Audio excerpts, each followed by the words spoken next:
Assalamu alaikum viewers. My name is Sadia Chaudhary and through this channel I shall deliver lectures on mathematics that will be related to ninth mathematics, 10th mathematics and advanced mathematics like group theory, functional and ring theory etc. सो पहला lecture जो मैं आपको दे रही हूँ ninth class से related है, ninth science mathematics से। तो टाइम वेस्ट किए बगैर हम फर्स्ट लेक्चर की तरफ चलते हैं जो कि चैप्टर नंबर 1 से रिलेटेड है। और चैप्टर नंबर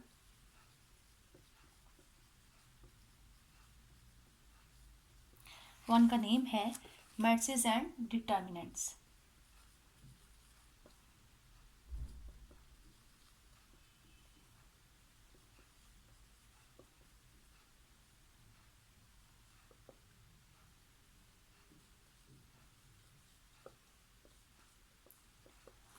सबसे पहले तो ये बताते हैं कि मैट्रिक्स कहते किसको हैं, कि मैट्रिक्स कहा किसको जाता है या मैट्रिक्स होता क्या है। ओके, मैट्रिक्स इसको कहते हैं अ रेक्टेंगुलर अरे और formation of a collection of real numbers say 0 1 2 3 4 7 such as 1 3 4 7 to 0 and then enclosed by brackets is said to be matrix। यानी हमारे पास रियल नंबर्स होते हैं, हम जैसा कि यहाँ पे ये कुछ रियल नंबर्स बताए मैं 0 1 2 3 4 7, हम इन रियल नंबर्स को कलेक्शन कहते हैं क्योंकि हम लोग इनको क्या कर रहे हैं, कुछ नंबर्स ले रहे हैं और वो क्या है, कलेक्शन है। इस कलेक्शन को जब हम इस तरह से फॉर्मेशन की फॉर्म में लिखते हैं, यानी ये जो फॉर्मेट किया है यानी इस फॉर्मेशन में लिखते हैं जिसको रेक्टेंगुलर अरे भी कह सकते हैं, में लिखते हैं और उसके बाद इनको इनक्लोज्ड कर देते हैं किसमें, स्क्वायर ब्रैकेट में, तो उसको क्या कहते हैं, मैट्रिक्स कहते हैं उसको। जैसा कि ये नीचे क्या है हमारे पास, मैट्रिक्स है। यानी रियल नंबर्स की कलेक्शन को जब हम लोग इस तरह से किसी हास फॉर्मेशन में डिफाइन करते हैं और उसके बाद उनको एक अदद ब्रैकेट्स में, यानी इनको स्क्वायर ब्रैकेट्स कहते हैं, में इनक्लोज्ड कर देते हैं, तो उसको क्या कहा जाता है, मैट्रिक्स कहा जाता है। और जो ये फॉर्मेशन होती है, यानी जो नंबर्स हैं जिस तरतीब से हम इनको जाहिर करते हैं, कुछ नंबर्स हैं जो हॉरिजॉन्टल फॉर्म में नज़र आ रहे हैं, इनको क्या कहा जाता है, इनको रोज कहा जाता है। ये आपकी रो 1 होगी यानी R1, और इसी तरह से सेकेंड वाली क्या होगी, आपकी रो 2 होगी, इसको R2 भी कह सकते हैं। और इस तरह से जो नंबर्स हम लोग वर्टिकली डिफाइन करेंगे यूं इस फॉर्म में, तो वो नंबर्स क्या कहलाते हैं, आपके कॉलम्स कहलाते हैं। ये आपका C1 हो जाएगा या कॉलम 1 हो जाएगा, ये C2 हो जाएगा कॉलम 2, और ये C3 हो जाएगा column 3।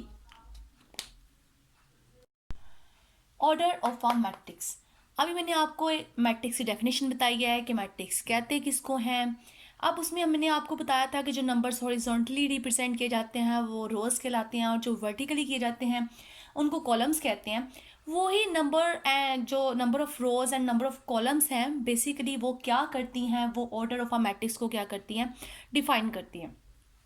The number of rows and columns in a matrix specifies its order। यानी किसी भी मैट्रिक्स के अंदर जितनी नंबर ऑफ रोज होंगी और जितने नंबर ऑफ कॉलम्स होंगे वो उसका क्या करेंगे, बताएंगे, ऑर्डर बताएंगे।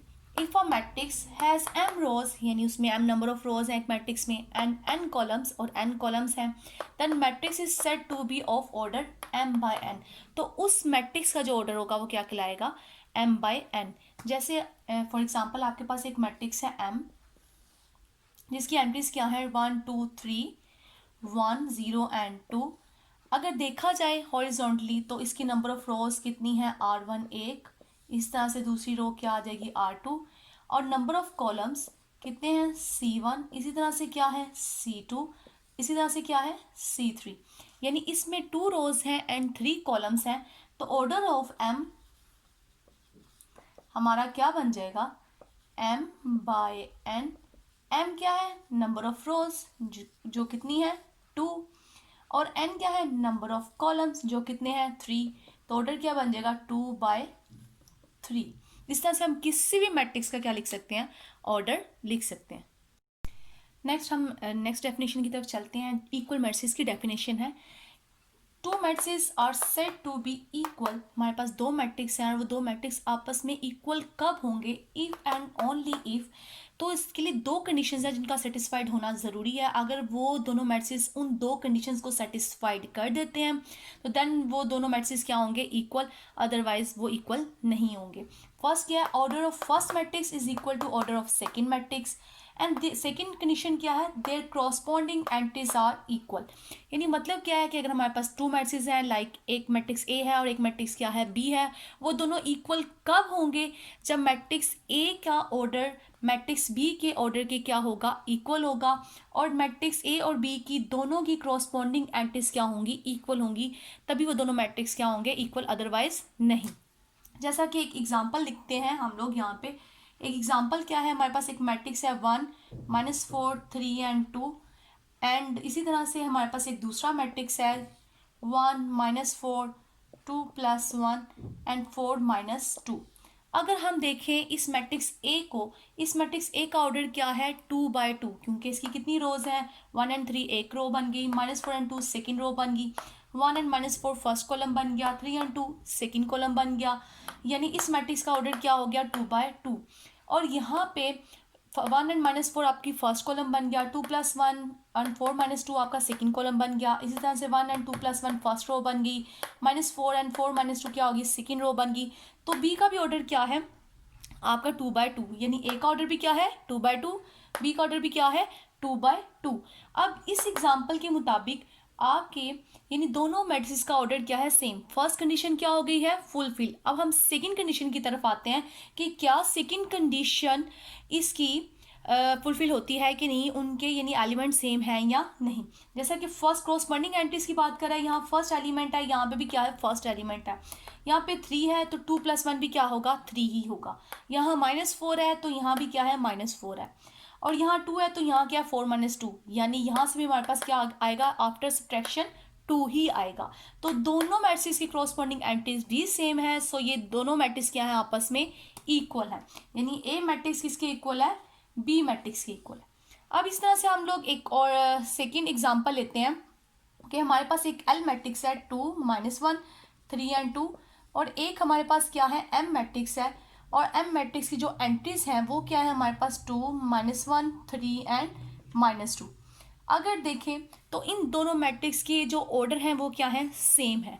यानी इसकी 2 रोज है एंड 2 ही कॉलम है। इस तरह से इसकी भी 2 रोज है एंड 2 ही क्या है, कॉलम्स हैं।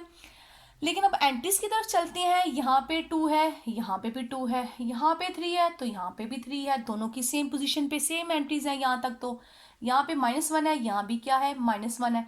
बट हेयर यहाँ क्या है, 2 है, और यहाँ क्या है, -2 है।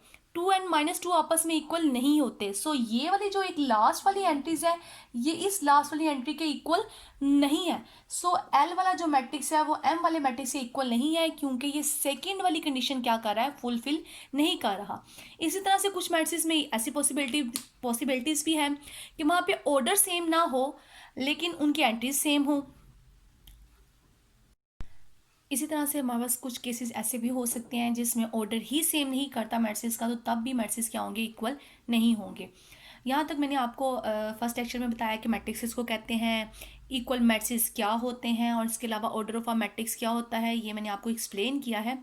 हम इससे रिलेटेड एक्सरसाइज जो है वो नेक्स्ट लेक्चर में करेंगे, और जो मैट्रिक्स की डेफिनेशन है उसको भी देखेंगे अगेन, और साथ में कि ऑर्डर कैसे डिफाइन करते हैं किसी मैट्रिक्स का या कैसे फाइंड करते हैं वो भी उस 1.1 एक्सरसाइज को सॉल्व करेंगे और बताएंगे। और साथ में कि मैट्रिक्स इक्वल कब होते हैं, उनकी कंडीशंस को भी अगेन क्वेश्चंस के ऊपर अप्लाई करके देखेंगे इंशाल्लाह।